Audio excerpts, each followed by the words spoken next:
नमस्कार, आप देख रहे हैं हमारी खास पेशकश धन दौलत। मैं हूं साक्षी बत्रा। क्या आप टैक्स बचाना चाहते हैं? हम सभी लीगल तरीकों से टैक्स बचाना चाहते हैं, ये सच है। लेकिन ये भी सच है कि हम में से बहुत से लोग टैक्स प्लानिंग करने से कतराते हैं। टैक्स से जुड़ी हुई बातें, दस्तावेज और प्रक्रियाएं अक्सर हमें मुश्किल और उलझन भरी लगती हैं। तो आज के इस धन दौलत के एपिसोड में हम आपकी कुछ इन्हीं टैक्स से जुड़ी हुई मुश्किलों को आसान बनाएंगे। पर सबसे पहले समझिए कि आखिरकार टैक्स प्लानिंग करना क्यों बेहद जरूरी है।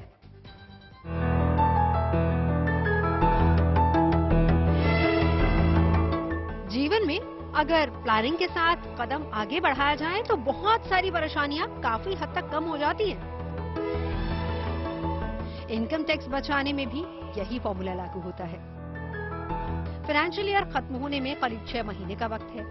आमतौर पर सैलरी क्लास फरवरी 2023 के आखिर तक इनकम टैक्स बचाने के लिए जरूरी दस्तावेज जमा करते हैं, लेकिन आखिरी वक्त में कई लोग जरूरी कागजात जुटा पाने में देरी कर देते हैं।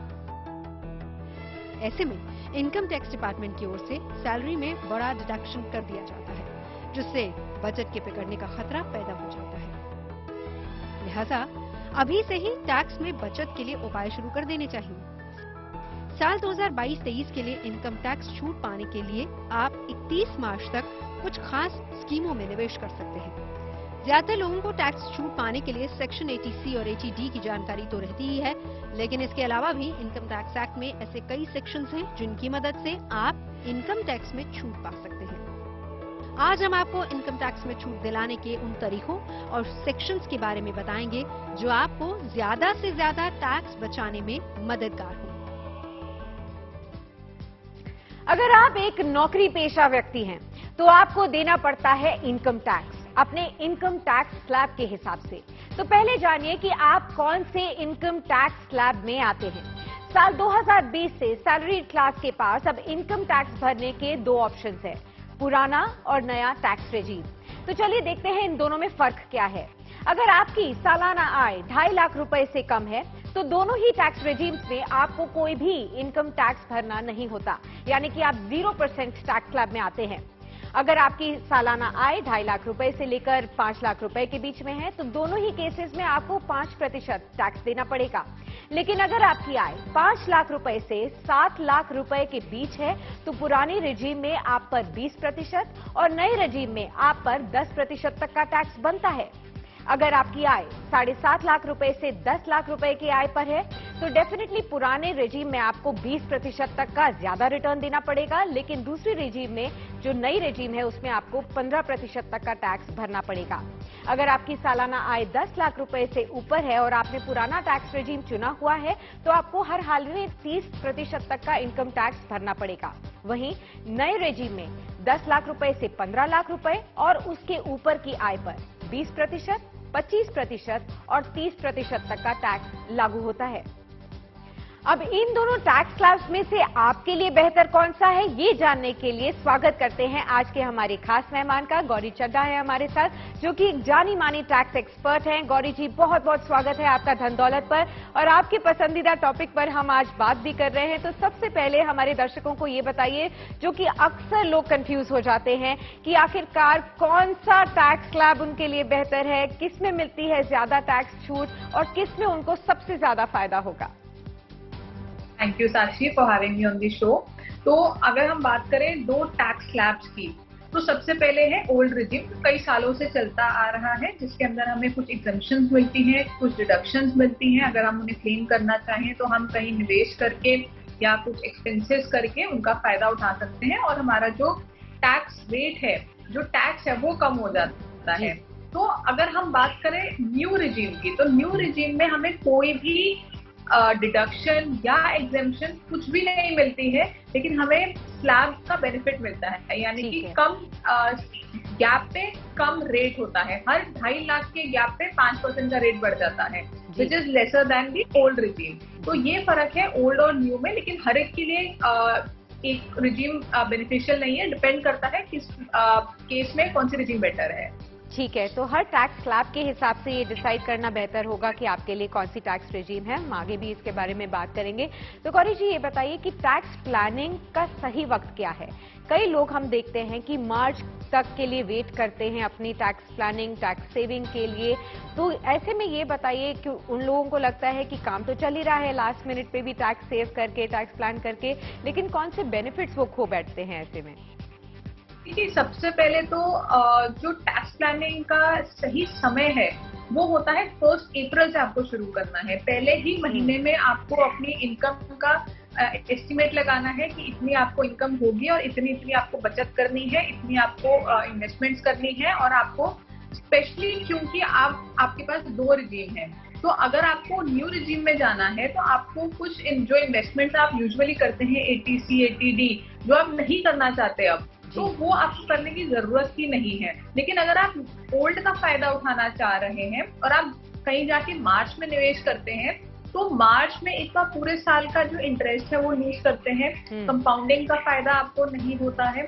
और कई बार ऐसा देखा गया है कि मार्च में आखिरी दिनों में लोगों को याद आता है कि इन्वेस्टमेंट करनी है, कभी सैटरडे संडे है, कभी बैंक हॉलिडे है, कुछ ना कुछ चक्कर की वजह से उनकी ये डेडलाइन जो है 31 मार्च की वो लूज हो जाती है। तो जो टैक्स प्लानिंग है वो जल्द से जल्द करनी चाहिए और मैं तो कहूंगी अप्रैल के महीने से शुरू कर देनी चाहिए।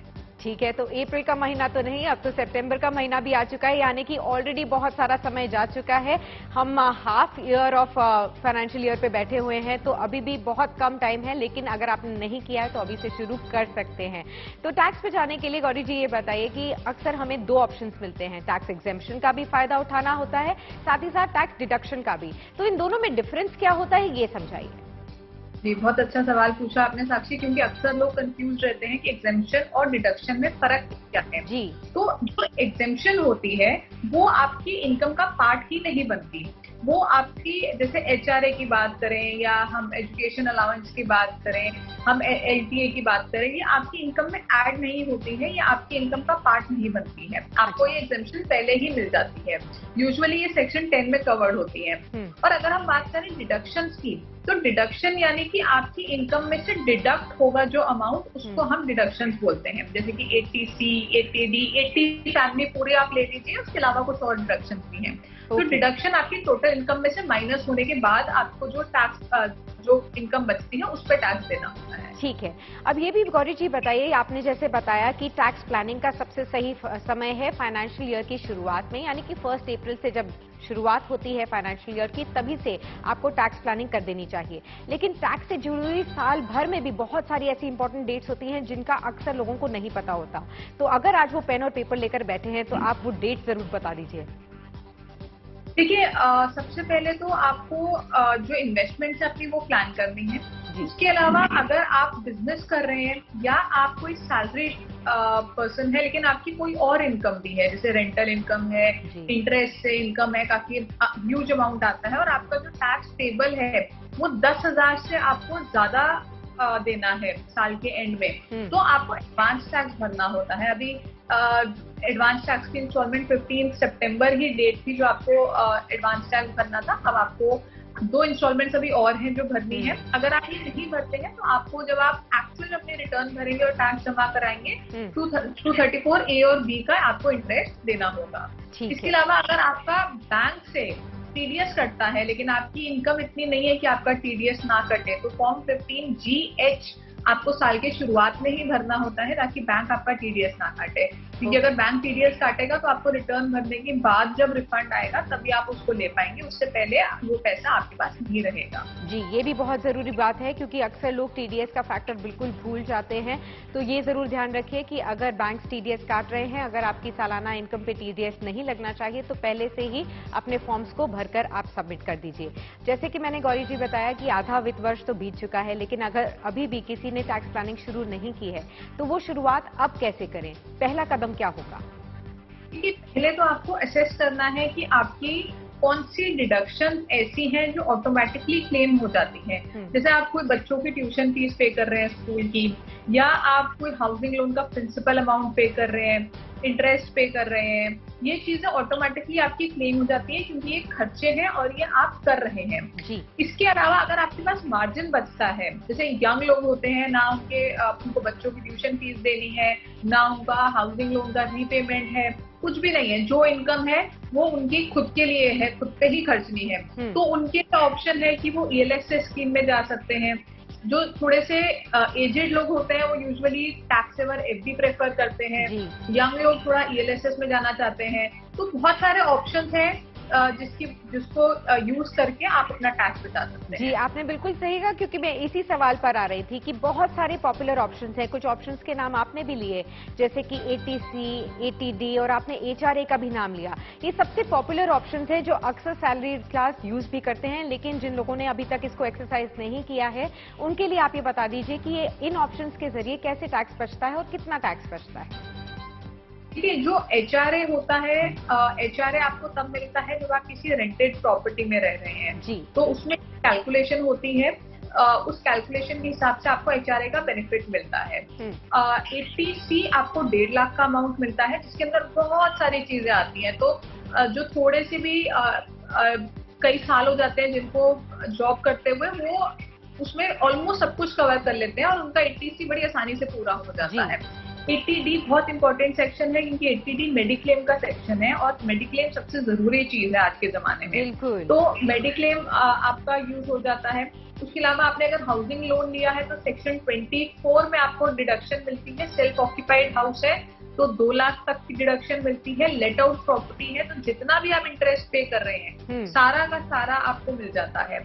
वैसे ही सेक्शन 80E है, अगर आप एजुकेशन लोन लिया है आपने अपने लिए, स्पाउस के लिए या बच्चों के लिए, तो उसमें आप जितना भी इंटरेस्ट पे कर रहे हैं वो सारा का सारा आपका टैक्स एग्जेम्प्ट हो जाता है। इसके अलावा साक्षी एक सेक्शन है 80CCD 1B, जो ज्यादा लोगों को पता नहीं है कि इसमें एडिशनल 50,000 की डिडक्शन मिलती है, यानी कि ये 80C के अलावा है, उसके ऊपर है। ये है हमारा NPS का सेक्शन।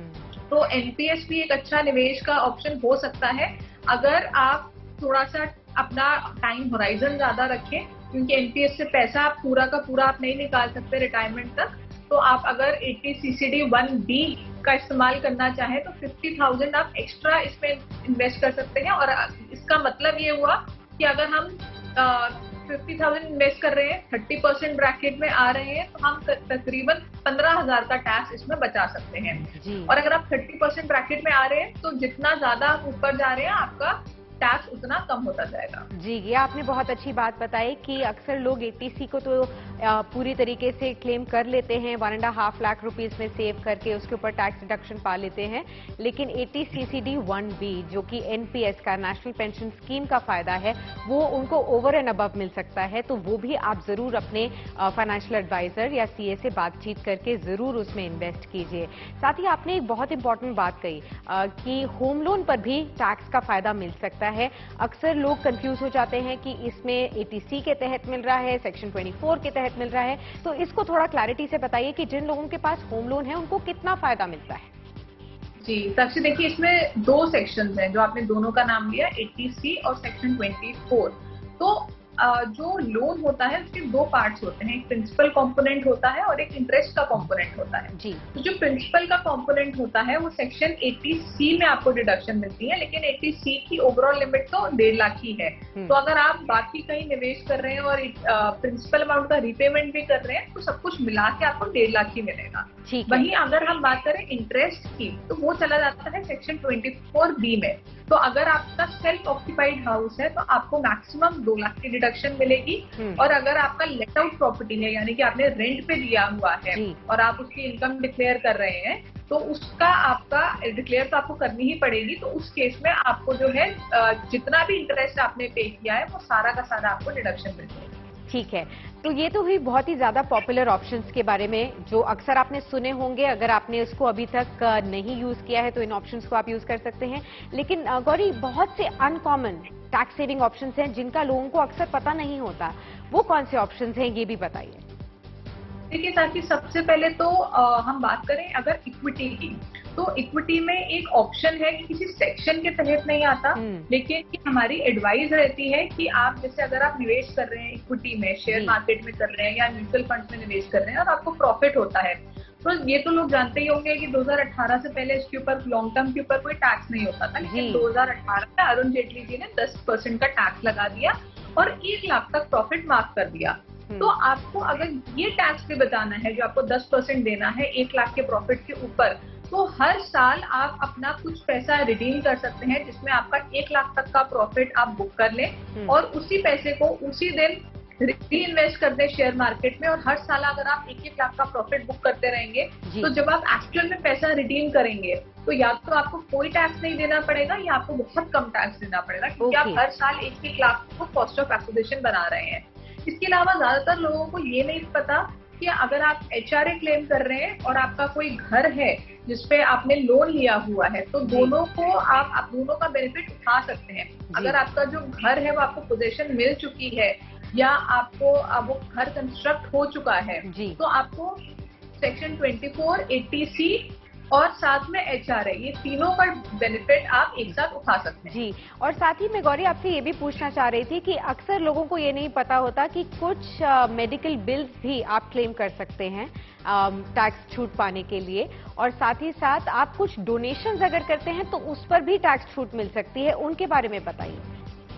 देखिए, सबसे पहले अगर बात करें मेडिकल बिल्स की, तो इसमें 2 चीजें हो सकती हैं। सबसे पहले तो आप जैसे 60 साल से नीचे हैं तो आपको 25,000 का बेनिफिट मिलता है 80D में जी। उसमें आप 5,000 प्रिवेंटिव भी ले सकते हैं, यानी कि आप डॉक्टर के पास कंसल्टेशन के लिए गए या आपने कोई दवाइयों पे खर्चा किया या ऐसी कुछ छोटी मोटी चीज करी तो आप वो 5,000 प्रिवेंटिव का खर्चा ले सकते हैं। अगर हम बात करें कि आप हैं सीनियर सिटीजन, और क्योंकि हमने देखा है कि सीनियर सिटीजन को जो इंश्योरेंस पॉलिसी है वो बड़ी मुश्किल से मिलती है या कई बार नहीं मिलती है, तो खर्चा तो उनका भी होता है डॉक्टर के पास, तो वो उनको भी जाना होता है, तो उस केस में 50,000 रुपए तक का जो खर्चा है वो आप अपना क्लेम कर सकते हैं। गौरी, आप बने रहिए हमारे साथ, क्योंकि जनता के भी ढेर सारे सवाल हमारे पास आए हैं जो हम आपसे पूछेंगे, पर उससे पहले चलते हैं मेरे सहयोगी हर्ष के पास, जो बता रहे हैं कि टैक्स सेविंग ऑप्शंस को इस्तेमाल करके आप कैसे जीरो टैक्स लायबिलिटी कर सकते हैं।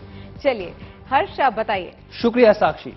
एक टैक्स पेयर क्या चाहता है? बस इतना ही ना कि वो ज्यादा से ज्यादा टैक्स बचा सके। अगर आप ईमानदारी से टैक्स चुकाते हैं तो समझदारी से उसको बचाना भी आना चाहिए, और इसी में मैं आपकी मदद करूंगा। मैं आपको बताऊंगा कि अगर आपकी सालाना आय 12 लाख रुपए या उससे थोड़ी सी ज्यादा भी है तो आप कैसे अपने टैक्स को जीरो कर सकते हैं। तो चलिए शुरुआत करते हैं। देखिए, सबसे पहले आपको स्क्रीन पर दिख रहा होगा कि 12 लाख जो है सालाना आय है, उसको टैक्स जो है आपका जीरो करने का मैं आपको यहाँ पे तरीका बताने जा रहा हूँ। सबसे पहले हम बात करते हैं स्टैंडर्ड डिडक्शन की। देखिए, स्टैंडर्ड डिडक्शन जो है वो हर एक नौकरी पेशा को मिलता है और आप आंख बंद करके अपनी सैलरी में से 50,000 रुपए घटा सकते हैं। तो मैंने यहाँ पर क्या किया, 12 लाख में से 50,000 रुपए घटाए तो आपकी जो है वो 11.5 लाख रुपए रह गई है। अब इसके बाद हम लोग आगे चलते हैं। अब उसके बाद क्या है, सेक्शन 80C। देखिए, 80C के तहत 1.5 लाख रुपए तक की छूट मिलती है। बहुत ही ओवर क्राउडेड है ये सेक्शन। इसमें आप ELSS की बात की जाए, PPF की बात की जाए, बच्चों की ट्यूशन फीस की बात की जाए, FD की बात की जाए, उसमें निवेश करके टैक्स छूट पा सकते हैं। अब 11.5 लाख रुपए बचे थे, उसमें से हमने 1.5 लाख रुपए जो इसके सेक्शन के तहत टैक्स छूट मिलती है वो उसमें से घटाए। अब हमारे पास रह गए 10 लाख रुपए। अब 10 लाख के ऊपर हम लोग आगे चलते हैं। अब यहां पर देखिए, सेक्शन 80CCD1B, ये जो है ये है NPS, नेशनल पेंशन सिस्टम। इसके तहत क्या होता है, 50,000 रुपए की अतिरिक्त छूट मिलती है। आप कंफ्यूज मत होइएगा, सेक्शन 80C अलग है, उसमें 1.5 लाख रुपए तक की टैक्स छूट मिलती है, और ये जो है ये है NPS, इसके तहत अतिरिक्त 50,000 रुपए की टैक्स छूट मिलती है। अब 10 लाख में से 50,000 रुपए घटाए तो ये रह गए 9.5 लाख रुपए। अब इसके बाद हम 9.5 लाख रुपए, आप इन सब डाटा को अपने दिमाग में रखिएगा। अब HRA की बात करते हैं। देखिए, सबको जो भी नौकरी पेशा है उसको हाउस रेंट अलाउंस मिलता होगा, कंपनी की तरफ से मिला जाता है और उस पर टैक्स छूट मिलती है। अब 9.5 लाख रुपए में से हमने 1.5 लाख रुपए HRA हमने माना और उसमें से ये माइनस किया तो ये रह गए 8 लाख रुपए। 8 लाख को अब हम लोग आगे चलते हैं। अब सेक्शन 24B बहुत ही महत्वपूर्ण सेक्शन है। अब क्या होता है, इसमें होम लोन के ब्याज पर टैक्स छूट मिलती है, और ये जो छूट मिलती है वो करीब 2 लाख रुपए मिलती है। तो 8 लाख में से जब 2 लाख रुपए घटाएंगे तो 6 लाख रुपए रह जाएंगे। लेकिन समझने वाली बात क्या है, यहाँ पे बहुत ध्यान से समझिएगा। बहुत लोग कहते हैं कि भाई एचआरए की जब हम छूट लेते हैं तो सेक्शन 24B की नहीं ले सकते। आप ले सकते हैं, लेकिन इसके पीछे एक शर्त है। शर्त क्या है कि आप एक दूसरे शहर में अगर आप नौकरी कर रहे हैं और अगर दूसरे शहर, उसके अलावा आप दूसरे शहर में रह रहे हैं, वहां पे आपने होम लोन लिया है और उस पर ब्याज चुका रहे हैं, तो आप दोनों टैक्स छूट ले सकते हैं। यानी नौकरी किसी दूसरे शहर में और होम लोन किसी दूसरे शहर में, मतलब दूसरे शहर में घर खरीदा हुआ आपने, तो यहां पर 8 लाख में से 2 लाख गए तो यहां पर रहेगा 6 लाख रुपए। अब उसके बाद सेक्शन 80D, जी हाँ, हेल्थ इंश्योरेंस पर आपको टैक्स छूट मिलती है यहाँ पर। अब इसमें क्या है, हमने यहाँ पे मान लिया है कि 50,000 रुपए मान लिया है, तो 6 लाख में से 50,000 घटाए तो 5.5 लाख रुपए आ गए। मैं आपको इसमें एक और खास जानकारी दे दूं, अगर आप भी सीनियर सिटीजन, आपके माता पिता जीवित हैं, तो आप 1 लाख रुपए तक की सालाना हेल्थ इंश्योरेंस पर टैक्स छूट ले सकते हैं, लेकिन यहाँ पर हमने 50,000 रुपए माना है। अब उसके बाद अब यहाँ पर आता है LTA, लीव ट्रेवल अलाउंस। तो हमने ये मान के चला कि करीब सालाना 80,000 रुपए आप क्लेम कर रहे हैं, तो 5.5 लाख में से 80,000 रुपए जाएंगे तो ये रह जाएंगे 4,70,000 रुपए। देखिए 5 लाख से हम नीचे आ चुके हैं, लेकिन फिर भी मैं आपको जानकारी दे रहा हूं कि कैसे आप, और अगर आपकी 12 लाख से थोड़ी ज्यादा भी सैलरी है, 12.5 लाख भी है, तो भी आप अपने टैक्स को आप जीरो कर सकते हैं। तो यहाँ पे 4,70,000 रुपए हो गए। इसके बाद आप मान लीजिए फोन और इंटरनेट का बिल आता है तो वो भी क्लेम कर लीजिए आप 20,000 रुपए, तो ये 4.5 लाख रुपए रह गए।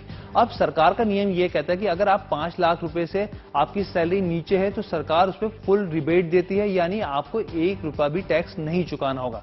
तो ये 12 लाख पर ये पूरा कैलकुलेशन अगर आप समझ गए होंगे तो बहुत आसानी से आप जान पाएंगे कि आपका टैक्स जीरो कैसे हो सकता है, आपकी टैक्स की देनदारी जीरो कैसे हो सकती है। जी साक्षी। शुक्रिया हर्ष, और अब वक्त है जनता के सवाल लेने का। गौरी जी हमारे साथ बनी हुई है। गौरी, सबसे पहला सवाल हमारे पास अजीत सिंह का आया है और ये सवाल लखनऊ से है। वो जानना चाहते हैं आपसे कि उनके माता पिता जो हैं वो सीनियर सिटीजन हैं और वो भी एक सीनियर सिटीजन हैं, तो ऐसे में अगर मेडिकल इंश्योरेंस पर उनको टैक्स छूट पानी हो तो वो कितनी छूट ले सकते हैं? ठीक है, देखिए सबसे पहले तो अगर आप अपने पेरेंट्स के लिए 80D का बेनिफिट ले रहे हैं, पेरेंट्स के लिए मेडिक्लेम पॉलिसी ले रहे हैं, तो आपको एक तो अपने लिए मिलती है, जैसे मान लें अगर आप सीनियर सिटीजन नहीं है तो आपको 25,000 तक की डिडक्शन मिलेगी। उसके साथ अगर आप पेरेंट्स के लिए भी पॉलिसी लेते हैं तो आपको, क्योंकि पेरेंट्स सीनियर सिटीजन है, तो 50,000 की एक अलग से डिडक्शन मिलेगी। और अगर आप पॉलिसी नहीं लेते हैं या उनको पॉलिसी नहीं मिलती है किसी कारण की वजह से, तो जो 50,000 तक का खर्चा वो अपने डॉक्टर्स पे, दवाइयों पे या ट्रीटमेंट पे करते हैं, तो उसकी डिडक्शन उनको मिल जाएगी। अगला सवाल भी ले लेते हैं। ये रवि का सवाल है मेरठ से। वो कह रहे हैं कि उनकी सैलरी 14 लाख रुपए पर आनम की है, तो ऐसे में उनको कौन सा टैक्स रेजिम चुनना चाहिए? देखिए सबसे पहले आपको हिसाब लगाना है कि आप क्या क्या डिडक्शंस और एग्जेम्पशंस क्लेम कर सकते हैं। आप इनकम टैक्स की वेबसाइट पे जाएंगे तो एक कैलकुलेटर अवेलेबल है जहां पे आप अपना इनकम डालें कि कितनी इनकम है, कितनी डिडक्शंस आप क्लेम कर सकते हैं, और आपको दोनों टैक्स रिजीम में वो कैलकुलेट करके बताएगा। बहुत ही सिंपल कैलकुलेटर है, आपको बहुत अच्छा कंपैरिजन मिलेगा कि आपको कितना, कौन से रिजीम में जाना है, क्योंकि हर व्यक्ति एक अलग टैक्स रिजीम चूज करता है, क्योंकि उनकी डिडक्शंस अलग अलग अमाउंट की होती हैं। तो अगर तो आप सारी डिडक्शंस क्लेम कर लेते हैं तो डेफिनेटली आपके लिए old regime I think better होनी चाहिए। बट अगर आपके पास डिडक्शन ज्यादा नहीं है तो आपके लिए न्यू रिजीम है। तो इसकी कैलकुलेशन के लिए आपके पास इनकम टैक्स का कैलकुलेटर है, ऑनलाइन अवेलेबल है, गूगल भी करेंगे तो आपको इजीली मिल जाएगा। गौरी, अगला सवाल हमारे पास पल्लवी का आया है और ये देहरादून से सवाल आया है। वो जानना चाह रही हैं आपसे कि अगर उनको कोई टैक्स नोटिस आए तब उनको क्या करना चाहिए? देखिए सबसे पहले टैक्स नोटिस आने पर आपको ये देखना है कि जो सरकार की तरफ से नोटिस आया है, अगर हम बात करें डिमांड नोटिस की, तो किसी वजह से आपकी डिमांड आई होगी, तो सबसे पहले आपको उनकी कंपटीशन चेक करनी है कि कंपटीशन के हिसाब से जो उन्होंने कैलकुलेशन की है, जो आपने कैलकुलेशन की है, उसमें कितना फर्क आ रहा है और फर्क क्यों आ रहा है। अगर तो वो फर्क सही आ रहा है, डिपार्टमेंट की जो कैलकुलेशन है वो सही है, तो आप जाके इनकम टैक्स की वेबसाइट पे जाके अपना टैक्स जो डिमांड आई है उसको पे कर सकते हैं। अगर आपको लगता है कि वो डिमांड गलत है और ऐसा टैक्स आपके ऊपर, ये वाला जो डिमांड है ये नहीं बनती है, तो आप इस नोटिस को डिसएग्री कर सकते हैं और आप कह सकते हैं कि आप इसके साथ अग्री नहीं करते, क्योंकि आपकी कैलकुलेशन बिल्कुल ठीक है और एक्स्ट्रा डिमांड आपके ऊपर नहीं होनी चाहिए। पार्शियली अग्री करते हैं, कुछ पोर्शन आपको लगता है सही है, कुछ पोर्शन आपको लगता है सही नहीं है, तो पार्शियली अग्री करके जितना टैक्स आपको लगता है कि एक्स्ट्रा आपको देना था, वो आप दे के अपनी डिमांड को सेटल करा सकते हैं। और आखिरी सवाल गौरी लेते हैं। मनु का सवाल है, ये हापुड़ से है। वो पूछ रहे हैं आपसे कि क्या नौकरी पेशा व्यक्ति को भी एडवांस टैक्स भरना पड़ता है? जी, वैसे तो अगर हम देखें तो अगर आप नौकरी करते हैं तो आपका जो एम्प्लॉयर है वो जितना टैक्स आपका बनता है वो सारा का सारा टीडीएस के तौर पे काट लेता है। लेकिन अगर किसी रीजन की वजह से एम्प्लॉयर ने आपका टीडीएस कम काटा या आपकी कोई और इनकम है जो आपने एम्प्लॉयर को डिस्क्लोज नहीं की, जैसे आपकी एफडी से इंटरेस्ट आ रहा है, सेविंग्स का इंटरेस्ट आ रहा है, हाउस प्रॉपर्टी का रेंट आ रहा है, कैपिटल गेन हो रहा है, या ऐसा कुछ भी आपको इनकम हो रही है जो आपके एम्प्लॉयर को जिसकी जानकारी नहीं है, तो उसके ऊपर वो टैक्स नहीं काटेगा, उसके ऊपर टैक्स आपको खुद से देना है। अगर ये टैक्स का अमाउंट 10,000 से ऊपर होता है तो आपको एडवांस टैक्स देना जरूरी है, वरना आपके ऊपर 234A और 234B का इंटरेस्ट लग जाएगा, ABC का। बहुत बहुत शुक्रिया गौरी जी हमारे साथ बने रहने के लिए और इन तमाम सवालों के जवाब देने के लिए। Okay, thank you. धन दौलत के इस खास शो को हम यहीं समेटते हैं, लेकिन आपसे जल्द मुलाकात होगी। अगले हफ्ते भी हम हाजिर होंगे एक नए मुद्दे को लेकर। लेकिन तब तक के लिए अगर आपके मन में पर्सनल फाइनेंस को लेकर कोई भी सवाल है तो आप हमें लिख भेज सकते हैं dhan.daulat@gntv.com पर। तब तक के लिए नमस्कार और GNT पर आप बने रहिए।